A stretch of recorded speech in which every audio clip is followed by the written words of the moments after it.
Joining me now is Independent Senator Bernie Sanders, who is a member of the Senate Budget Committee. Senator, welcome. Good to be with you, Andrea. It's great to see you. I'm very interested in your take on the budget proposals. Andrea, that budget that Trump has presented is a grotesquely immoral budget. It is a horrific budget. What it says is that if you are the richest person in this country, the richest family, you're going to get over a $50 billion tax break through the repeal of the estate tax. $50 billion tax break for one family. But if you are a low-income pregnant woman, you're going to lose nutrition programs for yourself and your baby. Kids are going to be thrown off of Head Start. Millions of kids will lose their health insurance. Senior citizens will lose perhaps the one nutritious meal a day they get, the Meals on Wheels program. After-school programs would be cut or eliminated. Kids who are desperately trying to figure out how they can afford to go to college, working-class kids, will see Pell Grants cut. Environmental programs will be decimated. So what you are looking at is a massive transfer of wealth from working families, from seniors, from children, into the hands of the very, very richest billionaires in this country. It is an outrageous budget. It is a budget that the American people do not want. It's a budget that should not see the light of day in the U.S. Senate.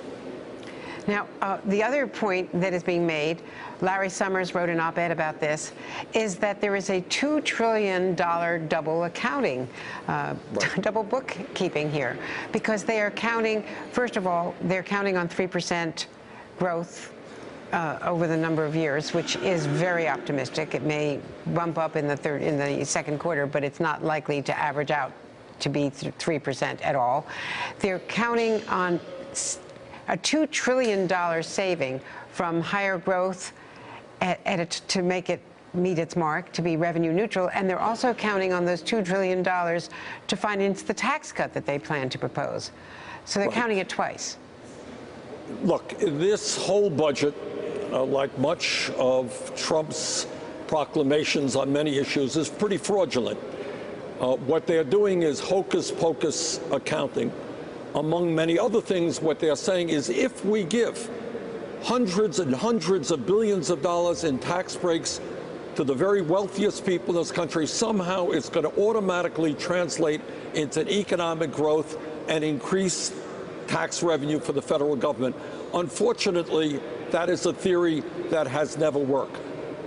What this is all about, and it's the same thing as Trump's health care proposal. His health care proposal, as you know, threw 24 million people off of health insurance, but provided $300 billion in tax breaks for the top 2%. His budget makes massive cuts in programs that working families need, at the same time as it gives unbelievable cuts to the people on top. That is what all of this is about. It's to make the very wealthiest people richer at the expense of working families.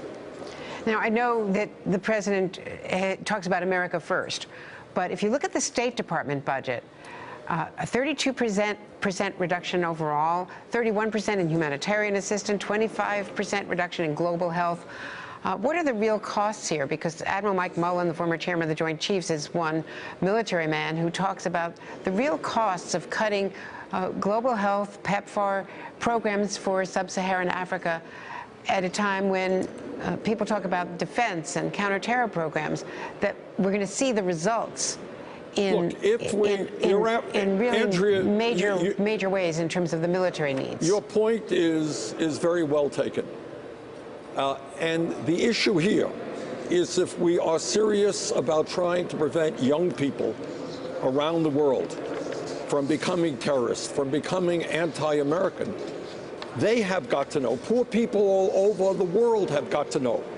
What used to be the case is that the United States of America stands with them, that we're going to do everything that we can to eradicate illnesses that for a few cents a day can keep children from dying, that we're going to work to help educate the poor people of this world, that we're going to provide housing, we're going to provide nutrition. That's what America used to stand for. We were a beacon of hope for poor people. But to suggest that the future is simply to put more money into the military and cut back on the kinds of support and the State Department programs that uplifted poor people around the world, that made them believe that America was on their side, I think that that is very short-sighted and counterproductive. Hey there, I'm Chris Hayes from MSNBC. Thanks for watching MSNBC on YouTube. If you want to keep up to date with the videos we're putting out, you can click subscribe just below me or click over on this list to see lots of other great videos.